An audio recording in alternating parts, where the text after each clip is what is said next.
On est dimanche 16 avril et j'ouvre un nouveau vlog. J'ai pas mal de petites choses à vous dire aujourd'hui. J'ai pas forcément de réception à vous montrer, en tout cas là comme ça je ne les ai pas en tête. Mais j'avais envie de vous parler un petit peu de ma lecture en cours et puis des lectures que je vais faire cette semaine. Cette semaine c'est mon challenge du mois, le 7 jours 7 livres que j'organise depuis je pense décembre. Voire peut-être avant, tous les mois. Donc il y a des mois où j'y arrive, il y a des mois où j'y arrive pas, mais ça permet pendant une semaine de papoter avec les copines et puis voilà, de se challenger un petit peu. Et même quand j'y arrive pas, j'arrive au moins à lire 4 ou 5 petits livres. Donc c'est toujours personnellement en tout cas un challenge que je réussis parce que l'objectif c'est de baisser ma pile à lire et donc voilà. Et donc cette semaine, j'ai pas mal de petites lectures de prévues. J'espère que je vais y arriver. En ce moment, j'ai des gros maux de tête, donc parfois ça m'empêche un petit peu de pouvoir me concentrer et de rester réveillée le soir tout simplement pour lire. Mais voilà, j'aimerais bien, c'est le challenge de la semaine. Je pense que ça me ferait du bien de m'accorder ces moments pour, voilà, pour me poser, pour lire et pour lire 7 livres en 7 jours. Donc je vais vous montrer ça. Tout d'abord, je dois terminer, enfin j'ai reçu vendredi ou samedi et je vais finir, je pense, ce soir, La chanteuse de bal de Julien Rampin, publié chez Charleston. Un roman que j'attendais beaucoup. Juju est une personne que j'ai rencontrée à plusieurs reprises depuis la sortie de son premier roman et qui est juste adorable. C'est un auteur que je suis et que j'attends avec grande impatience toujours. Il écrit des romans qui nous touchent parce qu'ils sont d'un côté très forts et en même temps très simples. C'est des personnages qui nous ressemblent, c'est dans des endroits qui nous ressemblent. Et c'est là toute la force de Juju, c'est de mettre en avant des personnages du quotidien et de nous faire passer un incroyable moment, de nous faire rencontrer des personnages qui nous touchent et qui s'ancrent en nous de façon vraie et authentique, avec beaucoup de justesse. Donc voilà, je me délecte d'ailleurs de ce dernier roman où on est voilà, dans un village près de Toulouse. Et on suit Claude et Claudine, qui sont deux jumelles très excentriques que j'adore suivre. Et puis, on suit Juliette, qui est la fille de Claudine, donc une des jumelles. Et puis Simon, un infirmier qui a perdu sa femme. Et leur vie va changer le jour où une vieille dame, Odette, va décéder. Et voilà, c'est la vie de ce petit village qu'on va suivre. Je vais pas vous en dire plus parce que moi, j'avais pas vraiment lu d'ailleurs le résumé, je crois. Et que c'est comme ça qu'il faut se plonger dedans. Sachez juste que Julien Rampin nous offre pour la 3e fois un roman avec beaucoup de subtilité, beaucoup de bienveillance, beaucoup de tendresse, beaucoup d'amour pour les autres, pour ces gens simples, pour nous tout simplement en fait. Je crois que c'est vraiment ça, il a de l'amour pour tout le monde et c'est ça qu'il transmet dans ses romans. Donc voilà, un incroyable livre et je vous en reparle de toute façon quand je l'aurai terminé. Et donc cette semaine, j'ai prévu de lire pas mal de choses. Le plus gros livre que je veux lire, il s'agit d'un roman graphique, L'Aspinote, une Asperger en voyage sur Terre. C'est un roman graphique qui est autobiographique, qui est donc écrit et dessiné, je pense, par Laura Bresson. C'est publié chez Le Duc Graphique et comme d'habitude, Le Duc Graphique sort vraiment des bandes dessinées qui sont très fortes sur des thématiques très importantes qui en tout cas personnellement me touchent beaucoup et donc voilà, j'ai vraiment super hâte de lire. Alors après c'est écrit en tout petit, il y a beaucoup de pages, il fait 300 pages et voilà, il y a pas mal de choses à lire, mais je pense que je vais me délecter de ma lecture et je vous en reparle rapidement. J'ai également prévu de lire pas mal d'autres petits romans. Donc vous allez voir, c'est tous des petits livres. Alors, il y a Ceux qu'on rencontre en chemin qui est sorti chez Slalom. C'est écrit par Nadia Mikaï et c'est un roman young adulte qui fait 250 pages. C'est à peu près la limite en fait que je me mets pour ces semaines-là. Je vais vous lire le résumé, mais des retours que j'en ai, il est incroyable. 8 mois, c'est le temps qu'il reste à Aïcha avant d'affronter la fin du monde. À 17 ans, elle étouffe de regrets et de questions. La plupart concernent sa sœur qu'elle n'a jamais vue depuis 3 ans. C'est le moment ou jamais de partir à sa recherche avec sa mère. Son petit ami Walter ainsi que ses parents et un chat errant sont aussi du voyage. Le groupe s'engage dans un périple hors du temps à travers la Malaisie. l'ultime chance pour Aïcha d'apprendre à apaiser les plaies du passé et à accepter le présent. Et j'aimerais lire, hop, ces petits romans. Alors, on a L'appartement du dessous de Florence Ehrleman. Et ce que je peux vous dire, c'est que c'est un roman épistolaire, c'est des échanges de lettres. J'ai très envie de le découvrir. Il fait 260 pages, donc ça dépasse un petit peu. Et il fait partie du prix des lectrices Charleston. Donc voilà, je le lis dans ce cadre et j'ai hâte de le découvrir. Il paraît qu'il est vraiment superbe, donc trop hâte. Dans la même veine d'immeubles, etc., je vais lire L'immeuble de la rue Cavendish, un roman de 250 pages qui est écrit par Caroline Kant et c'est le premier tome, Les manigances de Margot. Et je vous avoue que je ne sais pas trop, on nous parle de rupture, d'un appartement rue Cavendish et d'une concierge désagréable, d'un vieux fou au 2e et d'une insupportable gamine au 4e. Tout se complique quand des bruits inquiétants s'échappent de l'appartement du dessus. Margot décide alors de mener l'enquête au risque de se mettre elle-même en danger. Je me demande si ce n'est pas un livre un peu type Cozy Mystery. Mais voilà, je ne suis pas certaine, donc je vais voir. J'ai hâte de le découvrir. On a même la composition de l'immeuble. Voilà, donc je vous en ferai un retour rapidement. J'ai également prévu de lire, et ça fait assez longtemps que j'ai envie de le lire. Il fait également 220 pages, celui-là, 230. Fuir l'Éden de Olivier Dorchamp. C'est publié aux éditions Pocket. Et on nous parle d'un jeune garçon de 17 ans, Adam, qui est né donc à l'Éden, qui est une énorme cité. Et qui va vouloir passer de l'autre côté, du bon côté des rails, où il y a Eva, une jeune fille dont il a croisé le regard. Et on nous dit, pour sortir de sa condition, Adam irait jusqu'en enfer. Donc voilà, très envie de lire ce roman. Et j'ai également Le parfum de cendre de Marie Manguez, qui est un petit peu un roman dans la veine du parfum de Patrick Suskind. Donc voilà, hâte de le lire. Je vous en dirai des nouvelles pareilles sûrement cette semaine. Je ne sais pas trop dans quel ordre je vais les lire. Ce que je sais, c'est qu'ils sont plusieurs à me faire très envie. Il faudrait d'ailleurs que je me fasse un peu un planning pour être sûre de tout lire. Mais normalement, ça devrait le faire. Je pense d'ailleurs vous tourner une vidéo un peu FAQ et vous parler dans le même temps de mon rythme de lecture parce que vous êtes plusieurs à me poser la question. Mais c'est vrai qu'en calculant, sans compter le soir, j'ai souvent au moins 2 heures de lecture du matin jusqu'à ce que je rentre du travail en fait. Tout simplement parce que je prends le métro, que j'ai 1h30 en tout, donc le matin. L'après-midi et parfois même 3/4 d'heure entre 2 boulots dans la journée. Donc ça fait pas mal de temps de lecture et moi je lis tout le long des transports. Assise, debout, en attendant le métro, en marchant, enfin je lis tout le temps. Donc forcément c'est du temps de gagner. Et donc c'est largement faisable.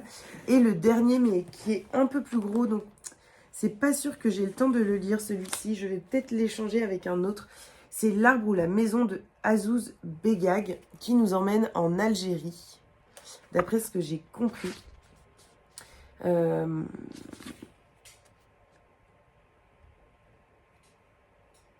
Après plusieurs années d'abandon, les racines ont poussé au point qu'aujourd'hui ils menaçaient la maison. Et les frères vont devoir choisir entre la maison ou l'arbre, la maison que leur père a bâtie ou l'arbre qu'il a planté. Comment pourrait-il reconnaître ce pays bouillonnant en plein printemps arabe? Et rime le premier amour d'Azouz, qu'est-elle devenue? Oui, je crois que ça nous fait voyager en Algérie, donc trop hâte. J'ai lu peu de romans sur l'Algérie. Le seul que j'ai là en tête, c'est le roman de Yasmina Khadra, Ce que le jour doit à la nuit, je crois, que j'avais aimé, mais sans plus. D'ailleurs, ça avait été ma première déception de cet auteur et je me demande si je ne vais pas un jour retenter parce qu'il y a beaucoup de gens qui ont réagi à cette déception en me disant « Mais quoi? Tu adores Yasmina Khadra et tu n'as pas aimé ?»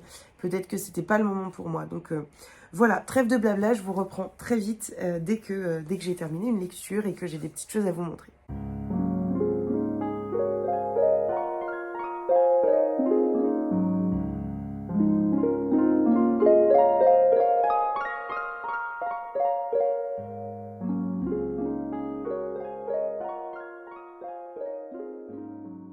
Je vous reprends, on est mardi soir, il est 20h30 et je vais pas vous faire d'update lecture ce soir parce que je suis un peu fatiguée, mais je vous parlerai de mes lectures demain.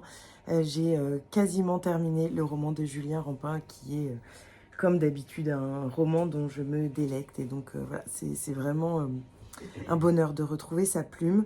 Et puis j'ai lu 2 autres livres en ce début de semaine. Je suis dans la semaine du challenge 7 jours, 7 livres. Donc je lis des petits livres. J'ai lu un recueil de poèmes de Suzy Morgenstern qui est publié chez l'Iconopop, que j'ai beaucoup aimé, mais je vous en reparlerai mieux demain. Et puis, j'ai commencé Fuir l'Éden. Donc voilà, je vous ferai un update demain. Je voulais maintenant vous montrer un petit peu mes réceptions parce que sinon je me laisse déborder par toutes les réceptions et donc je ne vous montre pas tout. J'ai reçu hier, je crois, Carnet de prison de Gallian. C'est publié aux éditions Stenkins. C'est une bande dessinée qui m'intéressait beaucoup. Je vais vous lire le résumé. On m'avait prévenu. Soit tu ne tiens pas plus de 2 heures, soit tu es fasciné. Entré en prison pour donner des cours de dessin à des détenus, j'y suis restée 2 ans. Mais qu'est-ce que tu fous ici, me demandent d'abord mes élèves. Établir ma place, puis la préserver, va me demander une énergie considérable et une vigilance de chaque instant, jusqu'au moment où, enfin, la confiance s'installe. Et là, les langues se délient, parfois même jusqu'à parler d'évasion. Je m'étais préparée à découvrir un univers brutal et désolé. J'étais loin du compte. Cette expérience et ces rencontres sont au cœur de mon carnet de prison. Donc, trop hâte de le lire. En plus, ma tante a travaillé en tant que prof de français dans une prison. Et c'est exactement les mots qu'elle aurait pu employer. Donc, voilà, j'ai hâte de découvrir ça. Je vous parlerai, je pense, quand je l'aurai lu en même temps du livre qu'elle avait écrit, également sur son expérience en tant que professeur de français en prison. Voilà, ça risque d'être très intéressant et j'aime beaucoup les graphiques qui, je trouve, représentent très bien la prison. C'est assez dur et en même temps, il y a quelque chose de très joli avec différentes couleurs. Enfin, c'est assez sympa. Voilà, donc je vous en reparle très vite. J'ai reçu également un roman de la nouvelle collection Les Ailleurs de Charleston. Il s'agit de Les Dernières Déesses de Katrina Tukova. Ça a été traduit du tchèque par Eudis et Antolin. Malheureusement, dernièrement, j'en ai entendu des avis plutôt mitigés, voire négatifs de la part des lectrices, mais le résumé me tentait et donc je vais voilà, essayer d'oublier un petit peu ces avis pour me plonger dedans et voir un petit peu ce que ça me fait ressentir. Et d'ailleurs, il n'y a aucun avis dans ce livre. Alors, c'est peut-être cette collection qui fait qu'il n'y a pas d'avis, je ne sais pas trop. Je vais me renseigner auprès des copines. En tout cas, j'adore la couverture et je vais vous lire le résumé. Zitkova, République tchèque. Dernière héritière d'une lignée séculaire de guérisseuses, Dora Idesova a grandi en écoutant sa mère et sa tante lui parler des déesses, ces femmes qui attiraient l'amour et conjuraient les malédictions, soignaient l'esprit et le corps. Adulte, elle a effacé de sa mémoire ses contes d'enfance, jusqu'à découvrir, à travers ses études universitaires, le cruel sort réservé aux femmes de son village natal. Des procès pour sorcellerie du XVIIe siècle aux recherches menées par les nazis pendant la Seconde Guerre mondiale, Dora comprend que les déesses ont toujours été au centre de dangereux jeux de pouvoir, simples pions au service d'intérêts qui les dépassaient. Réussira-t-elle à échapper à la destinée tragique qui semble s'abattre sur toutes les femmes de sa famille? Entrelaçant magnifiquement histoire, folklore et fiction, un roman qui met en lumière un pan méconnu de l'histoire des Carpates blanches et le destin hors du commun des déesses qui ont arpenté ces terres. Il me fait super envie. Donc voilà, je pense que je le lirai assez rapidement. Il a l'air d'être assez, comment dire ça, étrange. J'ai l'impression qu'il y a différentes écritures. Vous voyez, enfin ici c'est de la littérature normale et puis ici on a des... je sais pas, c'est écrit différemment. Je sais pas trop pourquoi. Je découvrirai ça. J'espère le lire au mois de juin. Donc je vous en ferai un retour à ce moment-là. J'ai reçu également une petite surprise de la part des éditions proches et notamment plutôt de la librairie qu'ils ont ouvert avec l'Iconoclaste et les Arènes. Donc il y a cette petite carte de fidélité qui offre un cookie. Il y a Femme puissante saison 2 de Léa Salamé. Pour le coup, je l'ai déjà et j'ai pas du tout accroché au premier, donc je pense que je le ferai gagner en concours. Et puis on a, en fait c'était l'invitation, mais pour le coup il y a eu du retard, je crois, sur la pochette surprise. Et donc voilà, j'ai déjà l'adresse, parce qu'ici on devait gratter pour avoir l'adresse. Je vais vous lire ce qui est écrit derrière. Ici, c'est le repère des dévoreurs de livres. Sur place ou à emporter, venez goûter des livres faits maison. Ici, les autrices et les auteurs sont accompagnés avec soin et les manuscrits infusent pendant des mois. Ici, à chaque mois, ces nouveautés, arrivées encore chaudes de l'imprimerie ou délicatement sorties de nos réserves. Ils sentent bon l'encre et le papier et n'attendent plus que vous pour vivre leur nouvelle vie. Et comme je vous avais dit la semaine dernière, j'ai beaucoup aimé cette toute jeune librairie que j'ai trouvée très jolie et je trouve ça assez sympa. Voilà, des librairies concentrées sur quelques maisons d'édition. Ça permet qu'il n'y ait pas non plus trop de livres. On sait à peu près pourquoi est-ce qu'on y va. Et donc voilà, trop contente. Et enfin, j'ai reçu, et donc si mes copines des éditions Hurlevent passent par là et n'ont pas reçu leur colis, vous pouvez passer cette partie. J'ai reçu un magnifique colis de la part des éditions Hurlevent et notamment de Sarah, parce que je sais que c'est elle qui confectionne ces jolies box.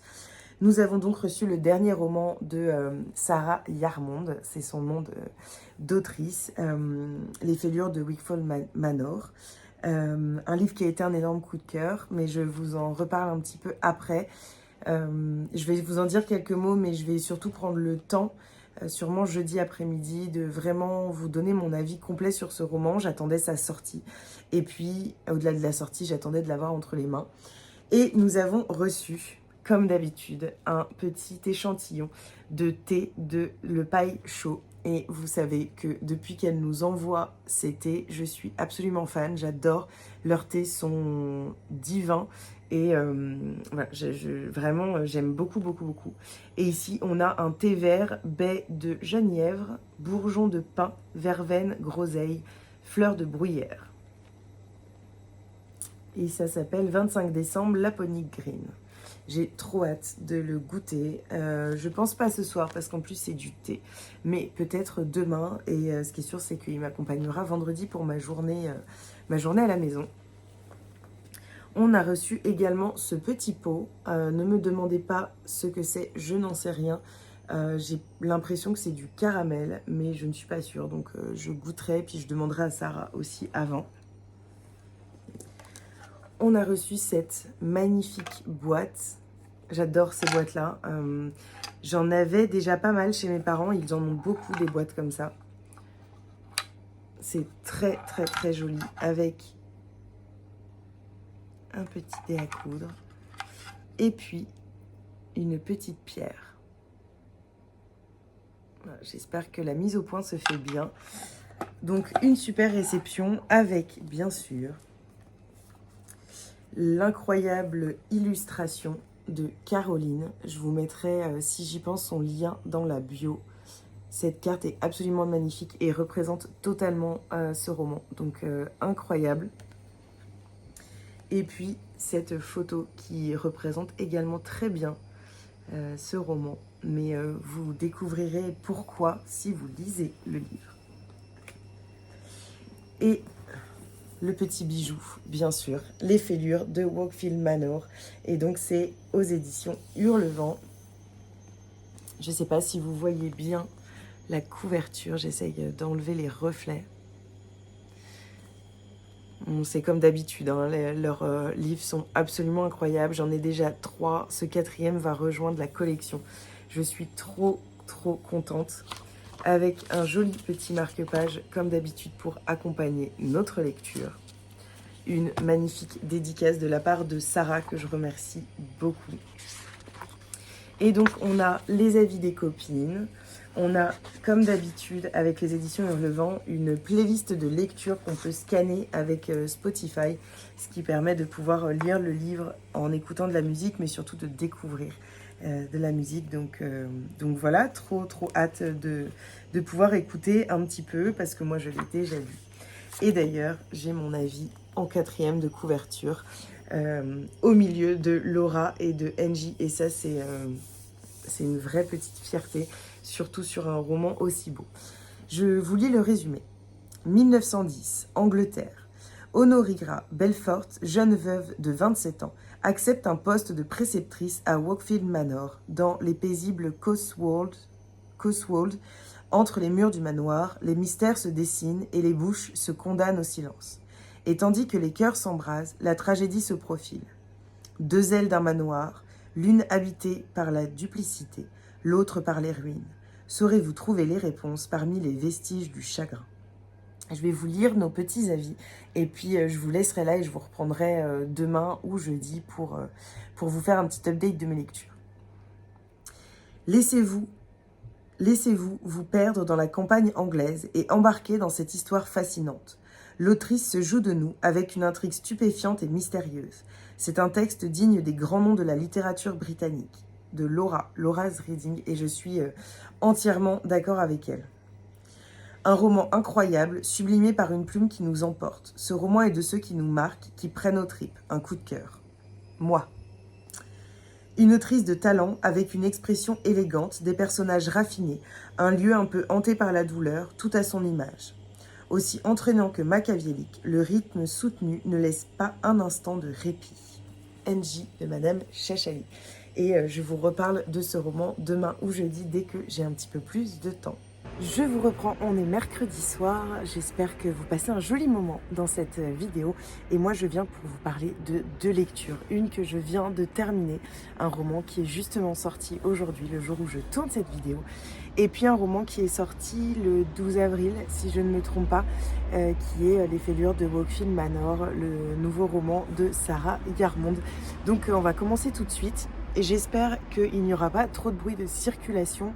Mais je voulais vous prendre à l'intérieur et en fait il y a la machine à laver qui tourne et elle fait un bruit d'enfer. Donc je vais vous prendre ici. On va commencer par La chanteuse de bal de Julien Rampin. Comment vous dire, ce roman, comme ses 2 précédents, donc Grandir un peu, qui est sorti en auto-édition puis il y a 2 ans chez Charleston, et puis Le magasin des jouets cassés, qui est sorti l'année dernière chez Charleston toujours. On retrouve des personnages qui nous touchent. On est entièrement immergé dans l'histoire et c'est un vrai bonheur. J'avais entièrement l'impression d'être aux côtés de Claude, Claudine, Joséphine, Simon, Gloria, Barnabé, à Botan, dans ce petit village, ce genre de petit village que je connais bien. Donc je ne connais pas celui-ci en particulier, mais cette ambiance de village avec ces personnages qui sont les mêmes toujours, avec ces nouveaux venus qui brisent un peu tout le train-train quotidien. Des personnages forts, mais en fait qui sont tellement ancrés dans le réel. Ça pourrait être nos grands-mères, ça pourrait être nos pères, nos mères, ça pourrait être nos frères et sœurs, ça pourrait être nous. C'est tout simplement un roman qui nous parle de l'humain, qui nous parle de la vie comme elle est. Et c'est absolument sublime. La plume de Julien Rampin est, comme dans ses 2 premiers romans, d'une extrême douceur, d'une extrême bienveillance. J'ai vraiment l'impression quand je lis ces romans d'être tout d'abord immergée dans l'histoire, mais dans un écrin de douceur, de bonté, d'humanité. Je crois qu'il fait que c'est ça qu'à chaque fois ces romans sont des coups de cœur pour moi et celui-ci ne déroge pas à la règle. J'ai adoré rencontrer ces personnages, me plonger dans la chanteuse de bal et découvrir ce petit village, redécouvrir encore l'écriture de Julien Rampin qui m'émeut toujours. Je connais Julien, je l'ai rencontré à la sortie, je crois, de Grandir un peu, puis je l'ai revu à la sortie des magasins des jouets cassés, puis à divers événements littéraires. Et je trouve qu'on retrouve énormément de Julien dans ses romans. C'est un homme qui est extrêmement doux, extrêmement bienveillant, extrêmement généreux dans sa personne, dans, dans ses convictions. Et voilà, je suis autant fan de l'homme que de ses romans.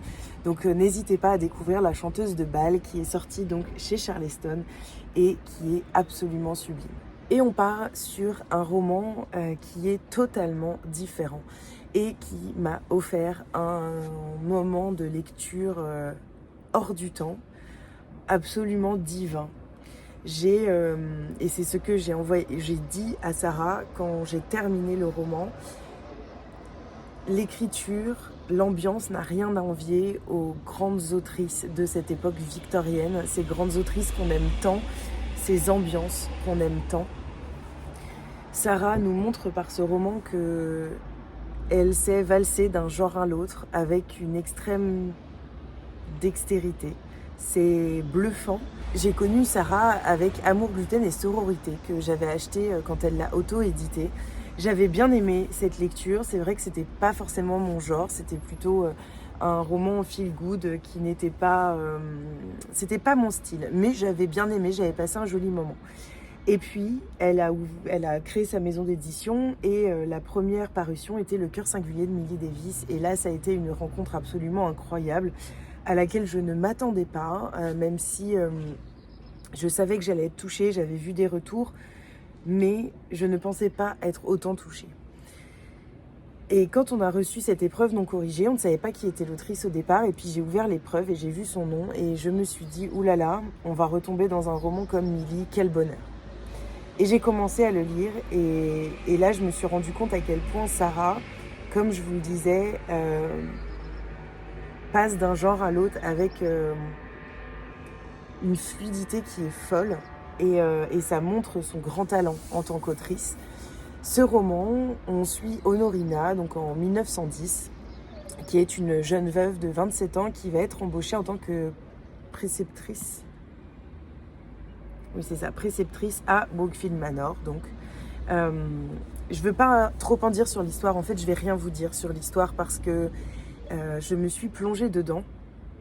Et je crois que c'est ça que j'ai aimé, c'est de ne rien savoir, de me laisser porter et de découvrir toutes ces choses absolument incroyables qui vont arriver au sein de ce manoir et qui vont arriver aux personnages. C'est un livre qui m'a touchée. C'est un livre à l'ambiance extrêmement mystérieuse, gothique, qui m'a parfois fait penser à Descendre sur tes mains de Nora Lake, et je pense que plus les parutions arrivent et plus la ligne éditoriale de la maison d'édition Hurlevent se dessine.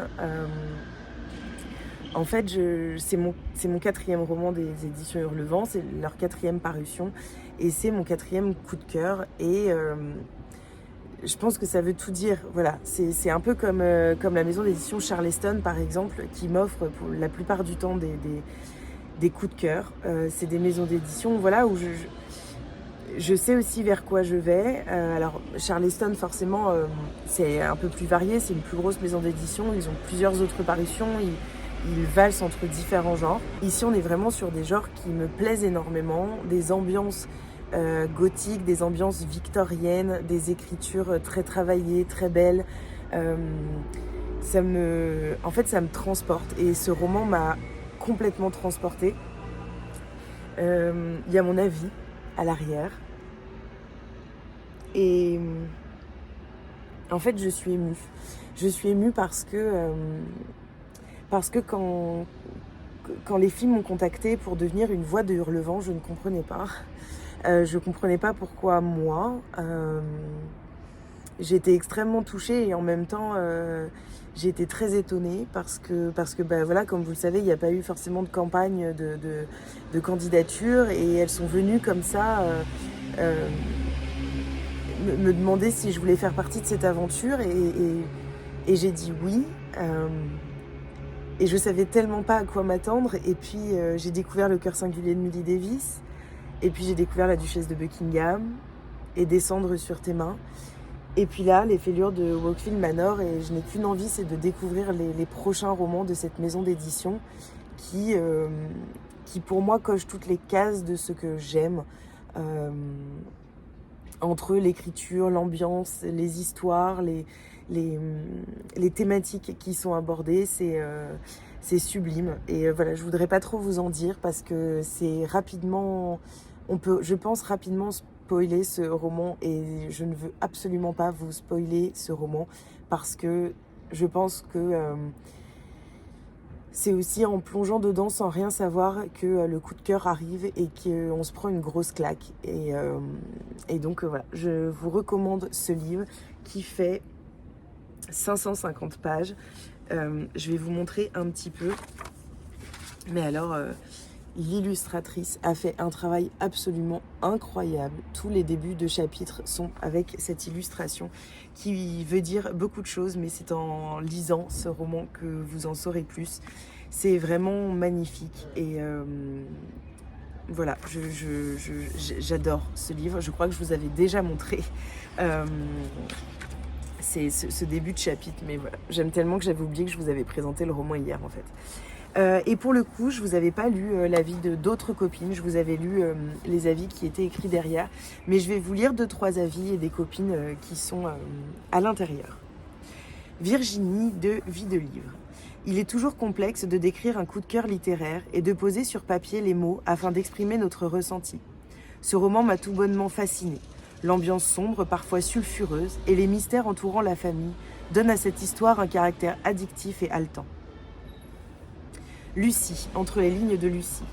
Avec ce 3e roman, S.A. Yarmond confirme son talent. Elle distille lentement le mystère, page après page, et l'ambiance ne cesse de s'alourdir, laissant deviner de bien sombres secrets. Superbe, très bien écrit, bien construit et difficile à lâcher. Laura, Les mots des autres. Les Feuillures de Wakefield Manor, c'est aussi le roman des préjugés, celui de l'adage « l'habit ne fait pas le moine ». Celui qui nous rappelle que parfois les apparences sont trompeuses, que derrière un masque de froideur se cache une histoire insoupçonnée. Et je crois que Laura met exactement les mots sur ce que je ressens, sur ce que les voix de Hurlevent ont ressenti et sur ce que Sarah a voulu transmettre dans ce livre. Voilà, un énorme coup de cœur que je ne peux que vous recommander. Merci encore à Sarah pour ces incroyables romans. Merci de réussir malgré tout ce qui peut se passer dans la vie et malgré tout le travail que tu as à faire avec cette toute jeune maison d'édition, à te concentrer pour nous offrir de tels moments de lecture, de tels coups de cœur littéraires. Voilà, merci beaucoup. Et puis, je voulais également vous faire un petit retour sur Je suis un génie de Suzy Morgenstern et c'est publié chez l'Iconopop. C'est une petite collection donc, de la maison d'édition l'Iconoclast qui c'est des recueils de poèmes, c'est des petits... Je vais vous montrer un petit peu, il y a des petits dessins, voilà, c'est assez marrant. Suzy Morgenstern. Suzy Morgenstern, c'est une femme que j'avais découvert avec Lettres d'amour de 0 à 10. Ça avait été un de mes coups de cœur quand j'étais plus jeune et d'ailleurs j'avais rencontré avec énormément d'émotions Suzy Morgenstern quand j'étais plus jeune au salon du livre et de la presse jeunesse à Montreuil. Et donc j'étais super heureuse quand j'ai vu, en fait je suis allée donc à l'inauguration de la librairie Fait Maison des maisons d'édition l'Iconoclast, Collection Proche et Les Arènes. Et j'ai vu ce recueil et Constance des éditions l'Iconoclast m'a proposé de le prendre. Donc je l'ai pris et je suis très heureuse de l'avoir lu. Il fait donc partie de mon 7 jours, 7 livres. Et j'ai beaucoup aimé, c'est assez drôle. Je vais vous lire une petite partie pour que vous ayez un petit aperçu. Aujourd'hui, je suis Gustave Eiffel, je vais construire une grande tour. Aujourd'hui, dit Leonardo da Vinci, je vais peindre la Joconde. Et aujourd'hui, moi, je vais faire les courses chez Monoprix. Je vais acheter du beurre et des boulettes, des œufs et du papier toilette, des oignons, de l'ail et des patates, du basilic et des tomates. Mais moi aussi, je voudrais être un génie, au lieu d'aller à Monoprix. Je veux faire ma petite révolution, une découverte qui déconcerte. Ma vie, enfin rentabilisée, justifiée, un monde amélioré grâce à moi. Mais comment et quoi ? Voilà, c'est assez drôle, j'ai bien aimé et je vous le conseille si ça vous tente de retrouver l'écriture de Suzy Morgenstern, si ça vous tente de lire des poèmes sur le génie et sur ces héros ordinaires, sur le vouloir, le pouvoir. Voilà, j'ai bien aimé et en plus il y a des petits dessins qui agrémentent un petit peu. Donc voilà, une lecture sympathique. Je vous reprends, on est jeudi soir, il est 20 h à peu près et je viens pour clôturer ce vlog et le clôturer en vous parlant d'une lecture que j'ai terminée cet après-midi. Il s'agit de L'appartement du dessous de Florence Herlemann. C'est publié aux éditions Charleston et je le lis dans le cadre du prix des lectrices Charleston. Donc voilà, en fait, il contacte toutes les anciennes lectrices et il y a un prix des lectrices. Et donc celui-ci en fait partie. Et pour le coup, il se hisse dans mes meilleures lectures de la sélection. C'est un roman épistolaire où l'on suit Hectorine qui a 103 ans, qui vit dans un appartement parisien dans le Marais et qui voit arriver une voisine qui se prénomme Sarah. Et elle va commencer à lui envoyer des lettres. Sarah va un peu prendre ça pour du harcèlement parce qu'elle n'a pas forcément envie et elle le dit clairement. Mais Hectorine va insister, va lui parler de sa vie. Donc elle a 103 ans, elle est née en 1913 à Berlin. Et voilà, elle a beaucoup de choses à lui raconter et je vais vous laisser découvrir parce que je me suis vraiment plongée dedans un peu comme ça. C'est superbe, j'ai corné des pages, il y a certains moments que j'ai trouvé sublimes. J'ai beaucoup aimé cette histoire sous forme épistolaire, j'ai trouvé que ça apportait vraiment quelque chose, des émotions qu'on ressent pas forcément dans un roman. Là, il y a vraiment quelque chose d'authentique, de vrai, qui m'a beaucoup bouleversée. Et donc, j'ai beaucoup aimé ce roman épistolaire qui est également un roman historique. J'ai trouvé que c'était assez brillant de la part de l'autrice. Et donc, voilà, une incroyable lecture que je ne peux que vous recommander. Et donc, on va clôturer ce vlog ici. J'ai rien reçu aujourd'hui. J'ai commencé une nouvelle lecture dont je vous parlerai dans le vlog précédent. Dans le vlog suivant, pardon, je suis fatiguée. Voilà, j'espère que vous avez passé un joli moment en ma compagnie. N'hésitez pas à papoter un petit peu en commentaire, à venir me voir en MP sur Instagram pour réagir si vous préférez ce format sur Instagram. Et puis n'hésitez pas à poser un petit like, à commenter même avec un petit émoticône pour me montrer votre passage. Et puis à partager sur les réseaux sociaux parce que c'est comme ça que la chaîne se fait connaître. Voilà, je vous fais des bisous, je vous souhaite un bon week-end si vous regardez cette vidéo vendredi. Et puis je vous dis à bientôt pour une nouvelle vidéo.